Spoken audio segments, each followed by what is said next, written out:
Selamat pagi semuanya. Ya, puji Tuhan, hari ini kita boleh bersama-sama ada dalam persekutuan doa pagi. Bapak Ibu, mari kita mempersiapkan diri kita dengan bahan Alkitab yang terdapat di dalam Kisah Para Rasul, pasal 9 ayat 19 sampai 31. Kisah Para Rasul 9 ayat 19 sampai 31. Saulus dalam lingkungan saudara-saudara. Sebelumnya, mari saya mengundang kita sekalian menyatukan diri kita di dalam doa. Saudara, mari kita berdoa. Tuhan, berpegang pada firman-Mu, membawa hidup kami menjadi bahagia. Berpegang pada firman-Mu, menuntun arah hidup kami, terutama kami yang juga sekarang ini melangkah di tahun 2026. Kami rindu selalu dekat dengan firman Tuhan, selalu menghidupi firman Tuhan dalam perilaku hidup kami, karena kami percaya Tuhan, keselamatan sudah pasti nyata dalam hidup kami ketika kami menjadi umat Tuhan yang mau dengar-dengaran dengan firman-Mu.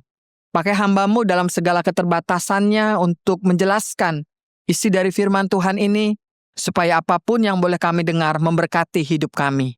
Di dalam nama Tuhan Yesus Kristus kami berdoa. Amin. Saudara, firman Tuhan terdapat di dalam Kisah Para Rasul, pasal 9, ayat 19b sampai 31.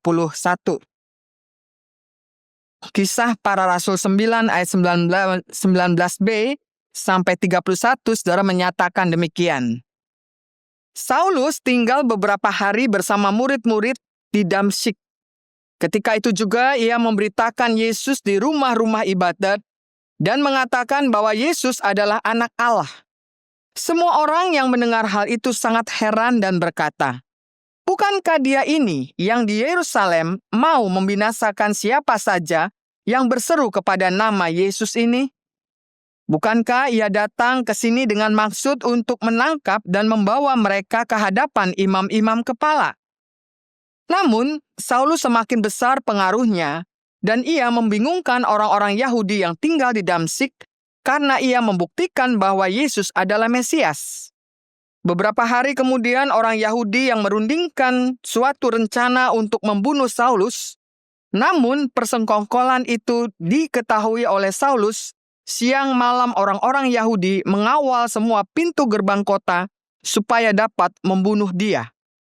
Sungguh pun demikian, pada suatu malam, murid-muridnya mengambilnya dan menurunkannya dari atas tembok kota dalam sebuah keranjang. Setibanya di Yerusalem, Saulus mencoba menggabungkan diri kepada murid-murid. Tetapi semuanya takut kepadanya, karena mereka tidak dapat percaya bahwa ia juga seorang murid.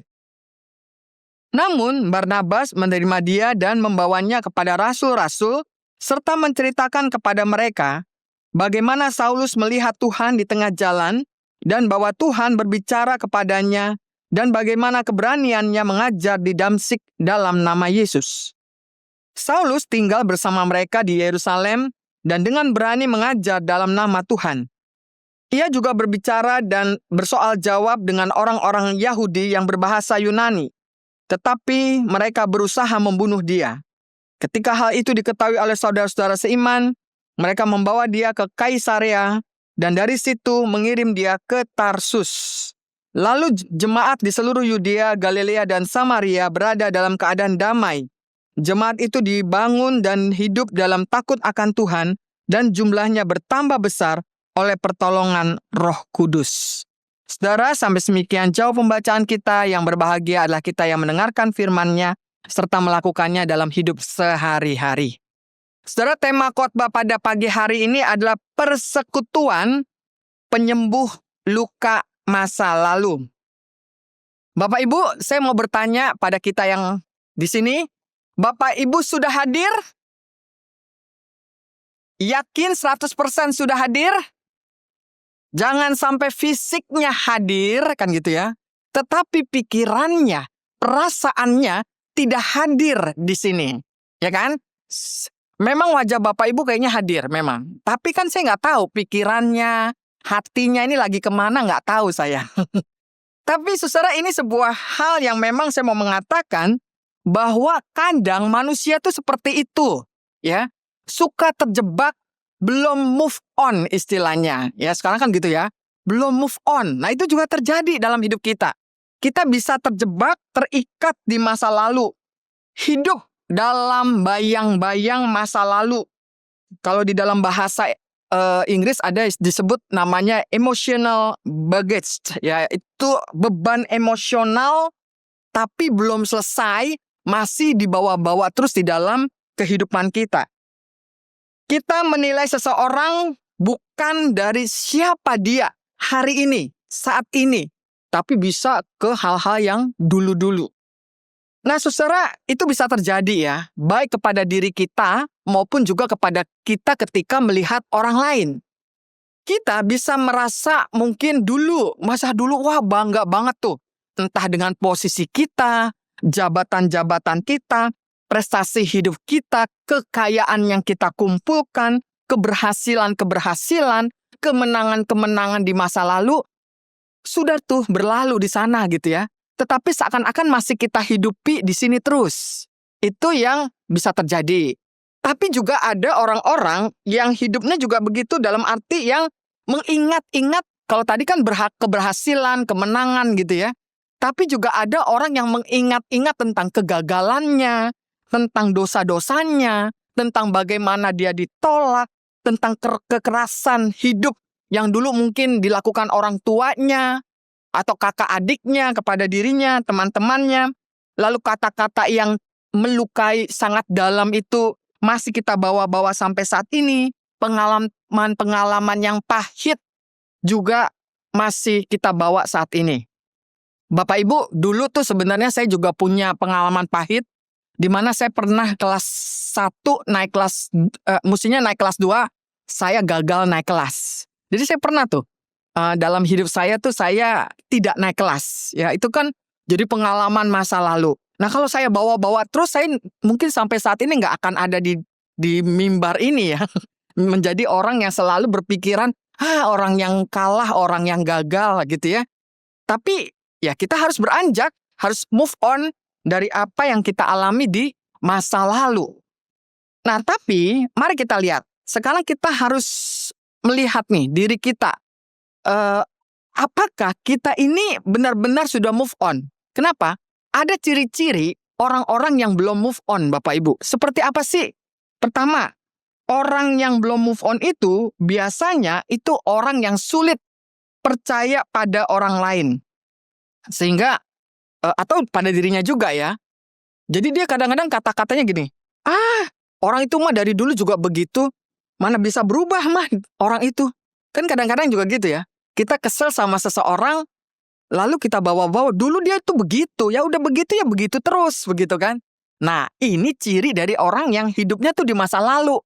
Ya, nggak bisa melihat orang dari apa yang dia alami hari ini. Atau kita bisa mengatakan, gimana mau percaya sama orang itu?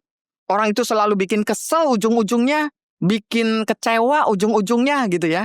Nah, itu juga kalimat-kalimat semacam itu menunjukkan orang yang hidupnya sebenarnya masih di masa lalu. Itu yang pertama. Lalu orang yang hidup di masa lalu itu bagaimana? Orang yang selalu menghukum dirinya. Ya, merasa padahal Tuhan sudah mengampuni nih dosa-dosanya. Ada sebuah peristiwa hidup yang dia melakukan dosa lah ya.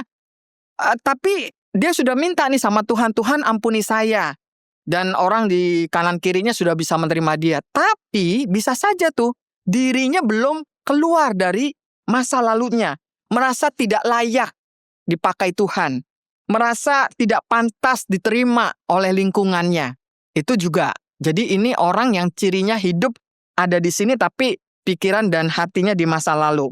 Yang ketiga, itu adalah orang-orang yang senang membanding-bandingkan hidupnya dengan masa lalunya. Ya seperti tadi prestasi-prestasinya, atau luka-luka batinnya, dan lain sebagainya.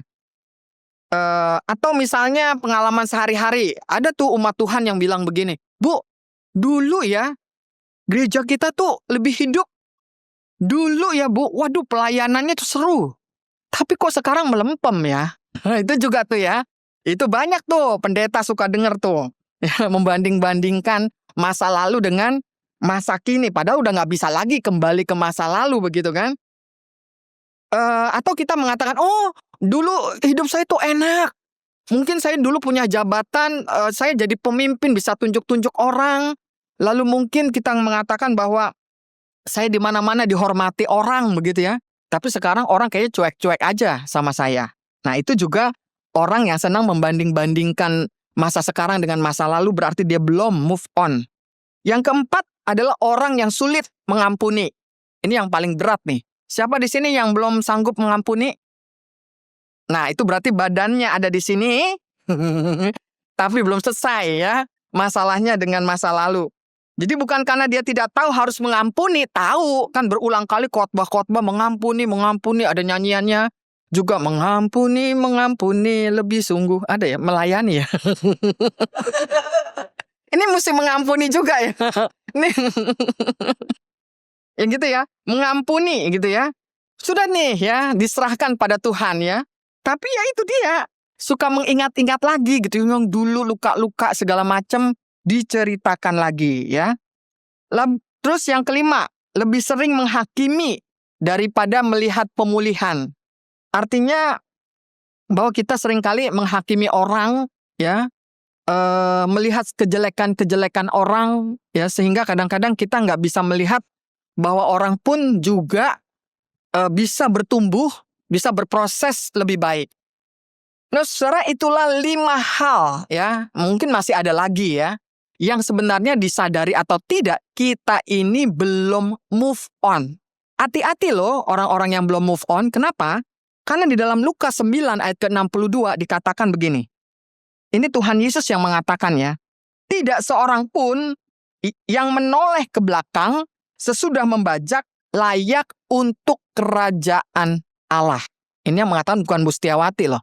Ini yang mengatakan Tuhan Yesus. Tidak seorang pun yang menoleh ke belakang sesudah membajak layak untuk apa?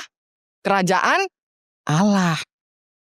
Ya, artinya bagaimanapun juga kita hadir di sini, kita harus maju terus melakukan yang terbaik dalam hidup ini. Artinya, tubuh boleh aja maju, tetapi hati yang terus menoleh ke belakang sebenarnya akan apa? Akan membuat orang kehilangan arah, nabrak malah iya. Contohnya nih Bapak Ibu nyetir mobil, selalu senangnya lihat spion melulu. Ada yang begitu? Nggak ada lah, orang nyetir mobil sewaktu-waktu aja kan lihat spion ya. Nah, coba bayangkan orang yang nyetir mobil lihatnya spion melulu, apa yang terjadi? Ya nabrak gitu kan. Nah, kita juga dalam kehidupan begitu Bapak Ibu. Ya kalau sudah berlalu, Tuhan sudah menerima segala, kita sudah mengungkapkan dosa-dosa kita kepada Tuhan, dan orang lain juga ya. Kita harus sama-sama bertumbuh bersama. Nah, karena itulah, hari ini kita ingin belajar ya. Karena memang tanpa disadari juga, kita bukan hanya membawa masa lalu kita, tetapi kita juga bisa membawa masa lalu orang lain ya ke dalam kehidupan sekarang dan membanding-bandingkannya. Itu juga terjadi Bapak Ibu ya, dalam sebuah persekutuan loh ya. Orang-orang Kristiani pengikut Kristus di dalam pembacaan kita juga terlihat bagaimana persekutuan ini diuji oleh Tuhan dengan kehadiran seorang Saulus ya. Jadi Saulus ini sebagai contoh nyata, ia sudah bertobat. Dia sudah merasakan perjumpaan yang sungguh-sungguh dengan Tuhan, dan dia juga sudah mau berubah, karena dia sekarang memberitakan Yesus Kristus sebagai Sang Mesias dalam hidupnya. Namun sayangnya siapa yang belum move on? Yang belum move on adalah persekutuannya, jemaatnya, lingkungannya. Itu yang belum move on. Nah, disinilah sebenarnya persekutuan itu diuji. Ya, jangan hanya mendengarkan firman Tuhan, rajin ke gereja, melayani, tapi baru luar-luarnya aja. Dalamnya nih yang lebih penting, belum berubah gitu ya. Nah, persekutuan di tengah-tengah kehidupan orang-orang di mana Saulus ada, itu seperti itu. Ya. Jadi artinya kita belajar masa lalu boleh membentuk cerita kita, tetapi tidak boleh menentukan masa depan kita. Memang ada cerita di masa lalu, tapi jangan menentukan masa depan kita. Nah, karena itu kalau kita melihat setelah Saulus ini bertobat dalam pembacaan kita, ia segera kan memberitakan Yesus, memberitakan tentang kemesiasan Yesus kepada banyak orang. Namun apa yang terjadi? Orang-orang di sana curiga. Dia mengatakan bahwa bukankah dia ini yang di Yerusalem membinasakan orang-orang siapa saja yang berseru kepada nama Yesus, ya. Jadi mungkin sudah dengar juga perubahan, tapi mungkin ada orang yaitu yang belum move on. Sudah dengar bahwa ada perubahan di dalam diri Saulus begitu ya, tapi juga masih ada orang yang nggak yakin nih, orang ini begini begitu ya. Jadi ini yang terjadi. Saulus mencoba nih bergabung nih, ada di tengah-tengah persekutuan itu, di tengah-tengah persekutuan murid-murid itu, tetapi mereka takut bahwa masa lalu dari Saulus ini akan membuat mereka terancam hidupnya. Karena itu mereka tidak mau menerima begitu saja seorang Saulus ya. Nah, saudara, itulah sebabnya kita harus sadar hidup di masa lalu itu membuat kita buta sebenarnya. Buta apa? Bukan buta matanya. Jadi orang yang hidup di masa lalu itu buta dalam melihat karya Tuhan. Ya, karya Tuhan justru di hari ini. Ketika murid-murid itu, ya, banyakan kan murid-murid menolak Saulus. Tapi puji Tuhan masih ada seorang Barnabas, ya. Barnabas ini justru move on, ya, dia sebagai contoh bagaimana dia bisa menerima Saulus sehingga dia menyampaikan hal itu kepada murid-murid dan juga rasul-rasul, menceritakan bagaimana Saulus itu di Damsyik pernah mengalami pertobatan yang luar biasa dan bagaimana sekarang seorang Saulus itu berani ya menyampaikan dengan lantang dengan tantangan-tantangan yang tidak mudah, bahkan nyawanya sendiri terancam begitu ya, untuk memberitakan Injil Kristus. Nah, inilah yang membuat kita bisa melihat bagaimana seorang Barnabas ini tidak menyangkal masa lalunya, ya, tahu bahwa ini ada masa lalunya Saulus ya, tetapi dia orang yang move on. Dia orang yang mau menyaksikan ada karya Tuhan di masa kini dalam diri seorang Saulus. Nah, karena itu apa sih pelajaran penting buat kita? Pelajaran penting bahwa pemulihan itu sering membutuhkan seseorang untuk berani. Artinya diri kita nih harus berani. Berani kan bukan hanya pasang otot gitu ya, tapi berani juga untuk keluar dari jebakan masa lalu. Berani untuk percaya entah kepada diri sendiri, ya, tapi juga percaya tentang orang lain yang mengalami perubahan dalam hidup.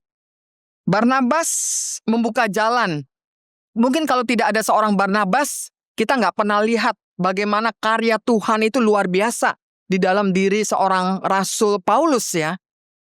Tuhan memakai seorang Barnabas untuk berani percaya kepada seorang Saulus, sehingga itu membawa dampak yang sangat positif sekali bagi persekutuan itu. Menjadi sebuah persekutuan yang hidup. Hidup di dalam persekutuan itu bisa menolong orang keluar dari luka-luka masa lalunya.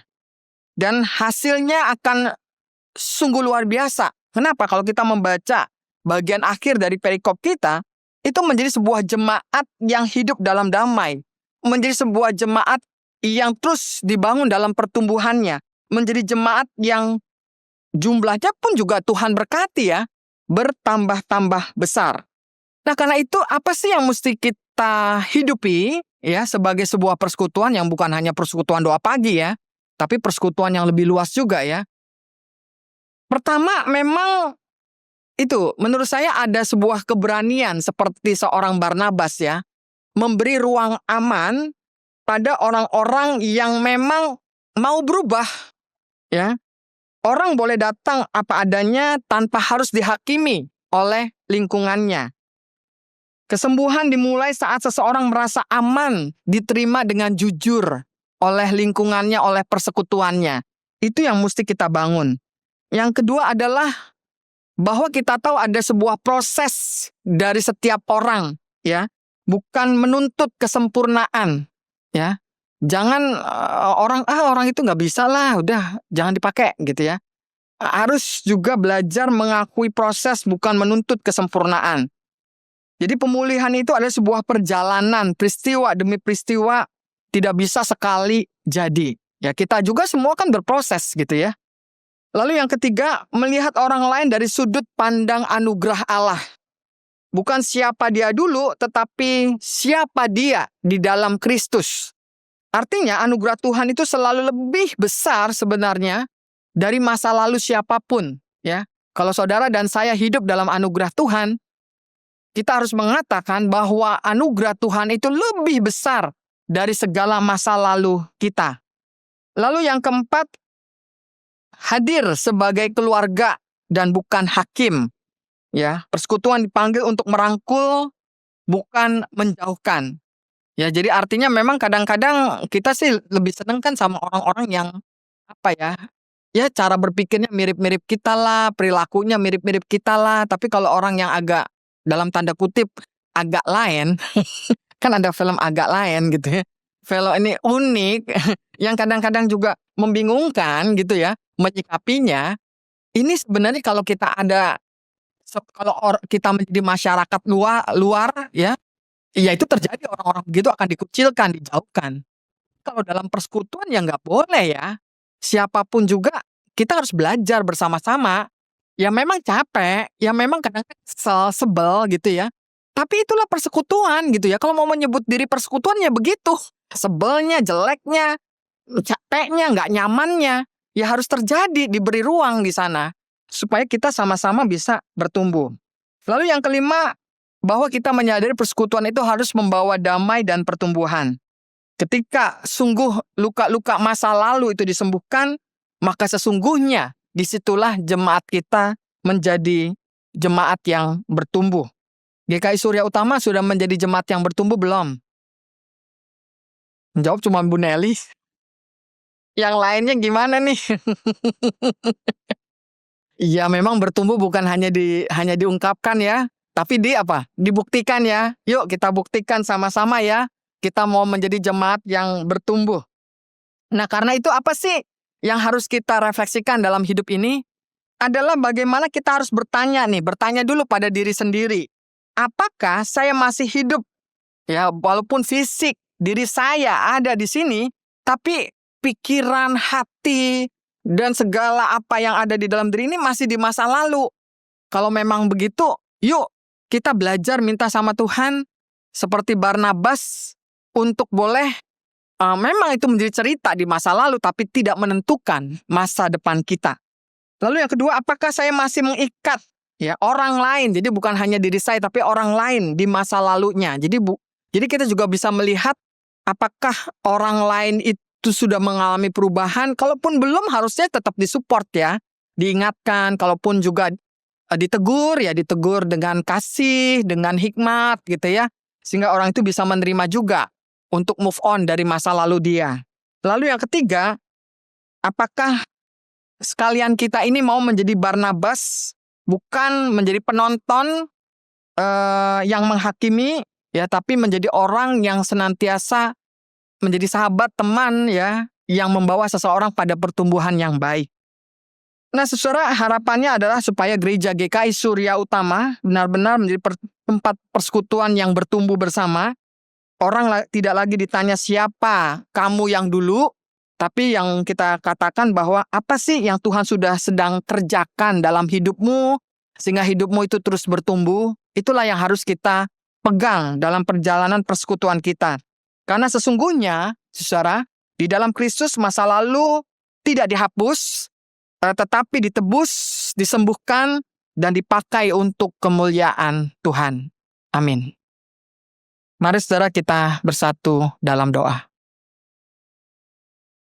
Tuhan, terima kasih kalau pada pagi hari ini kami belajar untuk menjadi sebuah persekutuan yang bertumbuh, persekutuan yang bisa move on di dalam diri masa lalu kami yang Tuhan sendiri sudah mengampuninya, sudah melupakannya, dan membawa kami di masa kini dengan pembaruan-pembaruan hidup. Juga bagaimana kami memandang orang lain, bukan dengan penghakiman karena masa lalunya, tetapi bagaimana kami hidup bersama-sama dengan saudara kami dalam masa depan bersama. Kami percaya bahwa kami terus dibentuk Tuhan, Asal kami mau membuka diri dalam pembaruan diri yang sungguh-sungguh, sehingga itu juga membawa kami dalam kehidupan bersama dalam pertumbuhan yang nyata untuk kemuliaan nama Tuhan. Terima kasih atas firman Tuhan yang boleh mengingatkan kami semua. Di dalam nama Tuhan Yesus Kristus kami berdoa. Amin.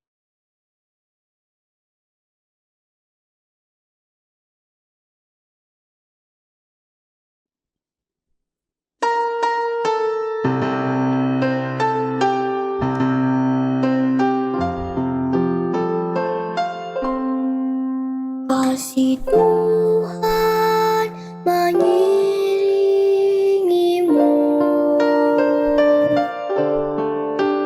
dan sayapnya melindungimu.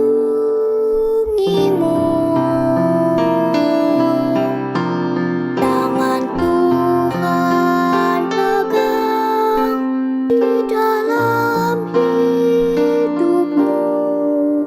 Majulah dalam terang kasih-Nya.